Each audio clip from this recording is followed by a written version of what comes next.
국민 여러분 안녕하셨습니까? 인도 태평양 전략연구원의 최수임입니다. 오늘도 저희가 준비한 방송과 함께 동행하고 계시는 모든 대한민국의 국민 여러분, 그리고 해외에 계시는 동포 여러분 한 분 한 분께 감사의 인사를 전해 올립니다. 미국 시간으로 11월 5일 날 아침부터 실시가 된 제40대 미국 대통령 선거와 상하원 주지사 선거에 있어서 공화당은 대통령뿐만 아니라 상원과 하원까지 우세하게 좌석을 점거하는 쾌거를 이루어내었습니다. 지금 국내외 할 것 없이 특히 우리 국내 같은 경우는 미국의 일방적인 political correctness, 정치적 올바름을 주장하고 있는 이 PC 좌파 사상에 전염된 미국의 몇몇 소수의 메인스트림이라고 하는 방송 매체에 오염이 되어서 그들의 주장을 그대로 복사해서 전파하는 그런 역할을 해왔었습니다. 자, 그럼 이래서 대한민국 국민들에게 전 세계의 지정학적인 관측을 할 수 없게끔 대한민국의 언론이 이를 앞장서서 가로막았고 잘못된 팩트에 근거하지 않는 일방적인 주장을 사실인 것처럼 옮겨서 적어서 방송으로 내보내고 신문에 글로 써서 전파하면서 대한민국의 지면들 방송 주파를 오염시켜 왔습니다. 그러나 그 가운데서도 일부 깨어있는 유튜버들이나 작은 수의 메인 인플루언서들이 올바른 평가와 올바른 보도를 함으로써 그나마 대한민국의 언론이 죽지 않았다는 것을 입증해 주었습니다. 지금 미국에서는 너무나도 당연시하게 받아들이는 트럼프의 당선을 대한민국 언론만 유독 카말라 해리스가 당선할 것이라고 그렇게 유튜버로 신문지상에서 또 공중파에서 혹은 종편에서 끊임없이 거짓된 소식을 양산해 왔었습니다마는 근본 도널드 트럼프의 제47대 대통령 당선으로 인해서 이 땅에서도 더 이상 가짜 언론 그리고 정제되지 못한 그런 표현을 하는 그런 수준 낮은 유튜버들이 모두가 다 퇴출되어지기를 바랄 뿐입니다. 자, 국민 여러분, 도널드 트럼프가 미국의 대통령이 된 것이 왜 우리나라에도 의미가 있어야 되죠? 자, 우선은 제가 우리나라 안보와 관련된 방위산업 측면 그리고 핵무장 등과 관련한 이야기부터 먼저 소개시켜 드리고자 합니다. 자, 지금부터 우리에게는 대단히 의미가 깊고 중요한 시간이 되었습니다. 앞으로 도널드 트럼프가 내년 1월 하순 취임하기 전까지 지금부터 부지런히 뛰어도 지금 일이 될까 말까인데 만약에 아직도 손 놓고 있다라면 그야말로 대한민국의 앞날이 어두워질 수밖에 없는 상황이 되고 말았습니다. 자, 그래서 오늘 이 시간에는 도널드 트럼프의 당선 그리고 한국의 핵무장, 방산수출 이와 같은 내용 중점적으로 해서 우선적으로 국민 여러분들께 여쭈어드리도록 하겠습니다. 미국 대통령 선거에서 트럼프 후보가 당선이 되었습니다. 따라서 트럼프 제2기 행정부가 출범하게 되었습니다. 트럼프 측 참모들 가운데 적지 않은 사람들은 유세 기간 내내 한국의 핵무장에 대해서 반대하지 않을 것임을 천명해 왔습니다. 따라서 대한민국의 핵무장에도 속도가 붙을 전망이라고 조심스럽게 예견해 볼 수 있겠습니다. 트럼프 대통령은 문재인 정권의 대북 송금 등을 문제를 삼고 압박을 했습니다. 그 결과 2017년부터 2036년까지 280만 톤의 미국산 셰일 가스를 수입하도록 만들었습니다. 그리고 무기 측면에서는 P-8 포세이돈 대잠 초계기, F-35A 대중국 견제용 무기들을 대거 구입할 수 있도록 반강제적으로 문재인의 손목과 팔목을 비틀었습니다.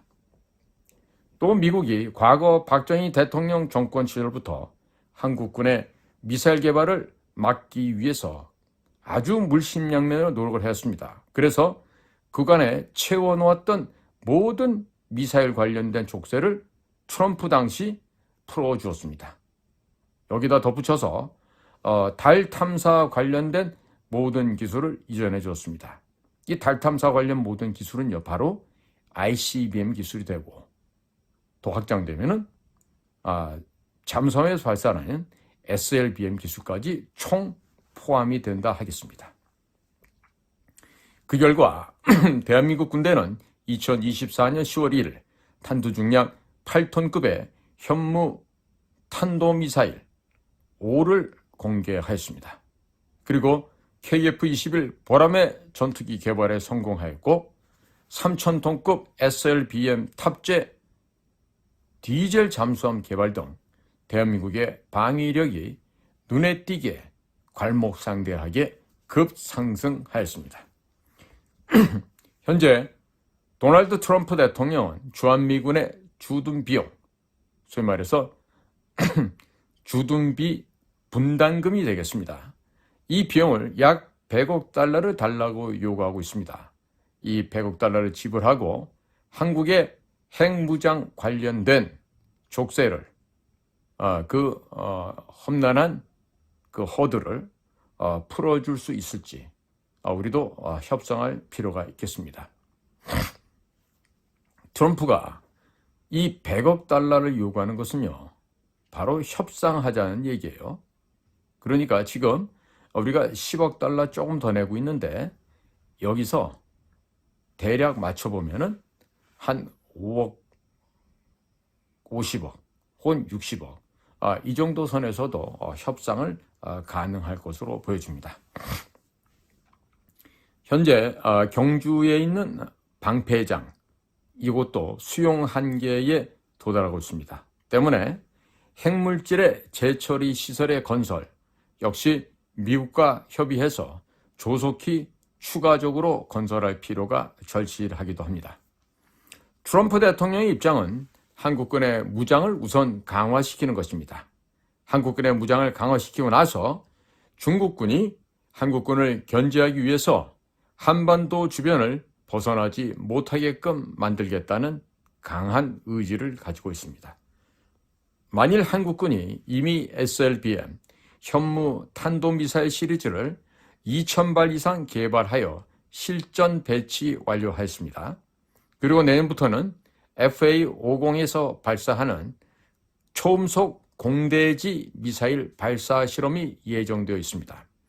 이 미사일에도 역시 핵탄두를 탑재할 경우에 중국의 항공모함 전단은 대한민국 공군의 핵폭격에 맞아 순식간에 수백 척이 사라져버리고 황해에서 물고기밥이 될 수가 있습니다. 또 한국 해군이 원자력 추진 잠수함을 대량 건조하여 제주도 앞바다에 배치를 할 경우에 중국의 대련, 청도, 그 다음에 닝보에서 출발하는 중국의 해군 함정들은 제주도 앞바다에서 1차적으로 한국 해군의 핵 잠수함에게 막혀서 태평양으로의 진출이 불가능하게 될 것입니다. 또 한국 해군이 7만 톤급 핵추진 항공모함을 건조하여 미 해군과 공동으로 운영할 수도 있을 것입니다. 굳이 10만 톤급의 항공모함을 만들지 않는 것은 약간 작은 규모의 항공모함을 건조했을 경우 인도나 호주 등에도 수출하기가 더욱더 용이해질 장점이 있다고 관측되고 있습니다. 중국의 함정들이 서해안에 갇히게 되면 21세기 학익진 지형처럼 한국 공군 및 해군의 집중 공격에 중국 해군과 공군이 괴멸될 수도 있을 것입니다. 2026년부터 실전 배치가 되는 KF-21 경우 무장을 장착하고 작전 반경이 약 1300km에 달할 것으로 추정되고 있습니다. 우리 공군이 도입한 지 40년이 넘어가고 있는 F-16을 조기에 도태시키고 KF-21을 300대까지 늘린다면 레이더 및 엔진 성능이 떨어지는 중국산 전투기들은 서해 상공에서 추풍 낙엽처럼 떨어지게 될 것입니다. 중국 해군과 공군이 미국을 공격하기 위해서 태평양으로 나가기 전에 서해에서 대한민국 공군에 의해서 괴멸될 것입니다. 또한 미국의 우주군과 합동작전을 위해서는 우리 군도 최소 100개 이상의 인공위성이 필요하게 됩니다. 한국군 역시 우주군을 만들고 우주작전에 국방 예산을 쏟아붓게 된다면 경제가 폭락하고 있는 중국도 우주작전에 돈을 쏟아부어야 하게 됩니다. 때문에 경제가 파산하는 속도가 빨라지고 보다 이른 시간 내에 중국의 경제가 내파되어 붕괴되는, 즉 중국의 멸망을 우리가 목도하게 될 것입니다. 한국군이 우주군을 만들고 우주산업에 투자한다면 최첨단 기술 개발에 많은 예산이 투입이 되고 다양한 민간 서비스를 통해서 자금을 회수할 수 있습니다. 반면에 중국은 모두 매몰 비용으로 처리가 되므로 미국의 지원을 등에 업은 한국군이 선제적으로 우주 경쟁을 촉발시켜서 중국이 군비 경쟁에 나서지 않을 수 없도록 유도를 할 필요가 있겠습니다. 과거 구소련이 멸망할 당시 미국과의 스타워즈를 통해 경쟁을 하다가 결국 소련이 멸망한 것을 회상해 보시기 바랍니다. 대한민국이 핵무장을 하고 군비 증강을 하는 순간 중국군은 미군과의 패권 전쟁 이전에 대한민국 군대와 동북아시아의 패권을 두고 한중 패권 전쟁을 벌여야 하는 입장에 처하게 됩니다. 미국은 한국의 핵무장에 대해서 모르는 척 해주는 대가로 주한미군 주둔 비용 100억 달러를 받아 챙기게 된다면 한국군이 중국군을 알아서 막아주게 됩니다. 그러므로 트럼프 2기 내각은 인도 태평양 지역에서 중국을 견제해야 하는 골치 아픈 문제에서 한 발짝 물러설 수 있게 될 것입니다. 한국군은 군비를 증강하면 방산 수출이 늘어납니다. 그러므로 경제가 폭발적으로 증가하는 한편 경제가 박살나서 은행에 예금한 돈조차 몽땅 몰수할 정도로 곤궁한 입장에 처해 있는 중국은 한국군과 군비 경쟁을 하다가 결국 파산하게 될 것입니다. 국방비를 대대적으로 늘리는 것은 국내 일자리 창출도 되겠지만은 중국의 경제를 무너뜨릴 수 있기 때문에 미국의 트럼프 행정부와 협의하여 전략적으로 국방비를 인상할 필요가 있겠습니다. 우리가 국방비를 인상하면 미국 역시 이 점에 대해서 매우 호의적으로 나올 것이 틀림없습니다. 자, 그래서 한국군이 핵무장을 하기 위해서는 최소한도 국방비가 100조 원 시대를 개막해야 할 것입니다.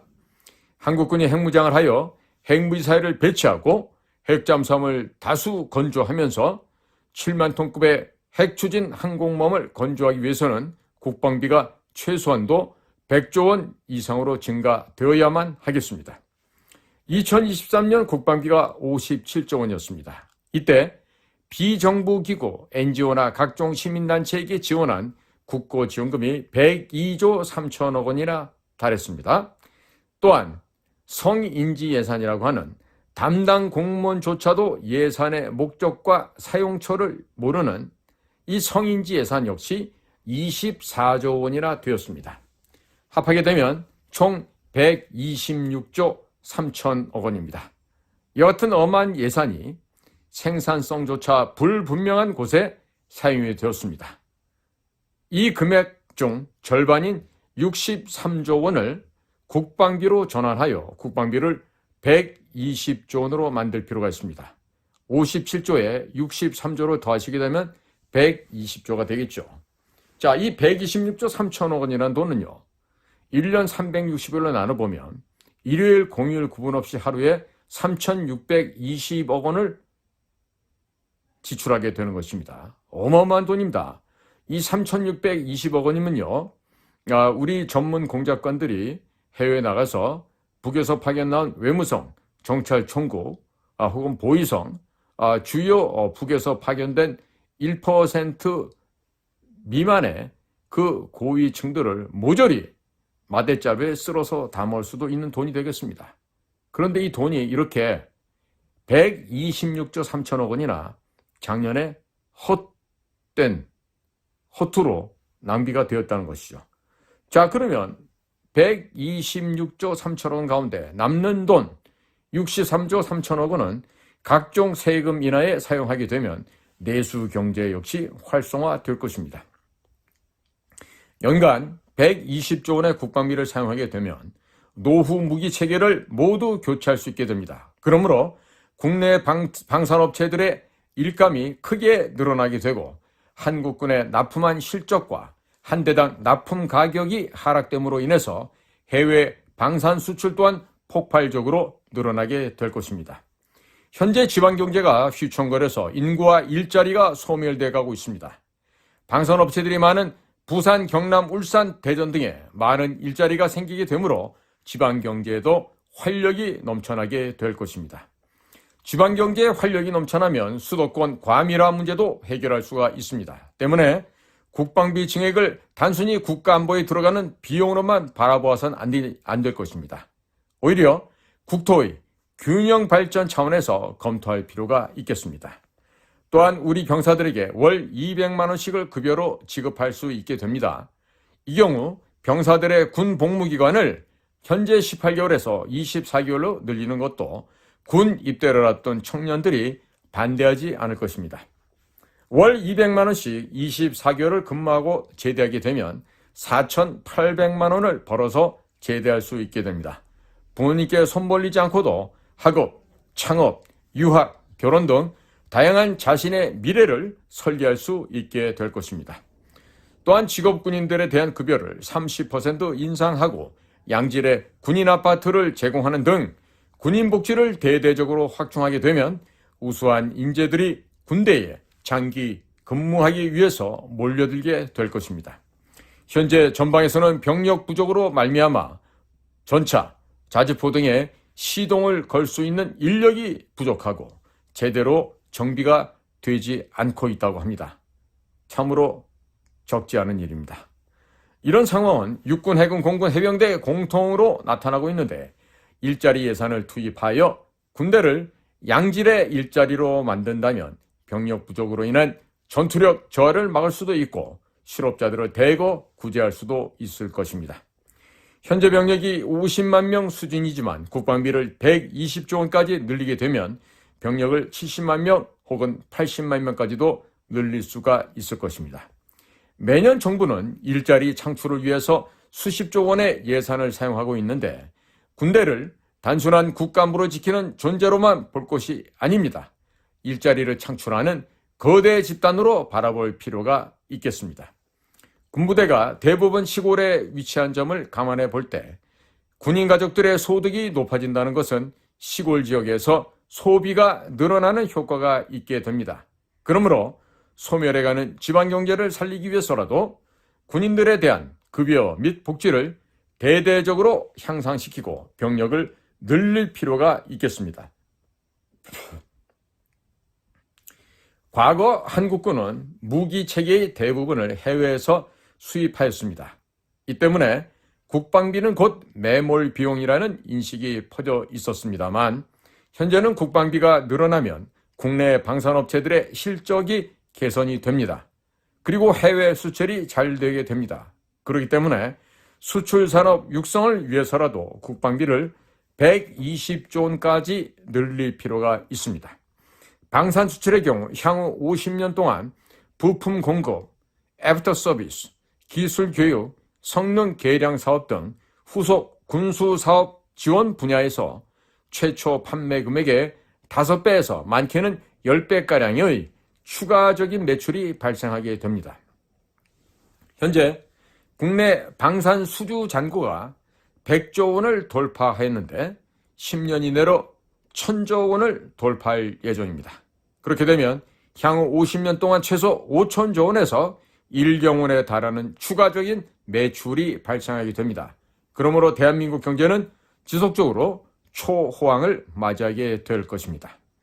방산 수출이 진행되면 원자력 발전, 고속철도, 건설, 공산품, 문화상품, 관광 등 거의 모든 영역에서 추가적인 부가가치가 발생하게 될 것입니다.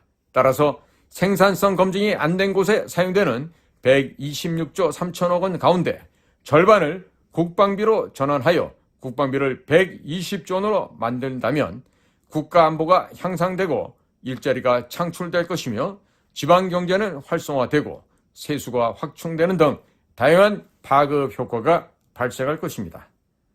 자, 그래서 이와 같은 방산 수출을 증가시키기 위해서는 6.25 한국전쟁을 마케팅에 활용해야 하겠습니다.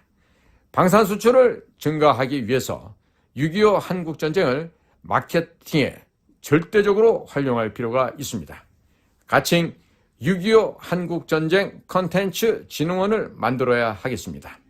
다부동 전투, 장진호 전투, 흥남 철수작전 등 6.25 한국전쟁과 관련된 많은 영화, 다큐멘터리, 드라마 등을 만들어서 넷플릭스나 유튜브 등에 올리게 되면 전 세계인들이 6.25 한국전쟁으로 폐허가 된 대한민국이 어떻게 해서 경제대국이 되고 군사대국으로 성장하게 되었는지에 대해 아주 상세하게 잘 배우게 될 것입니다.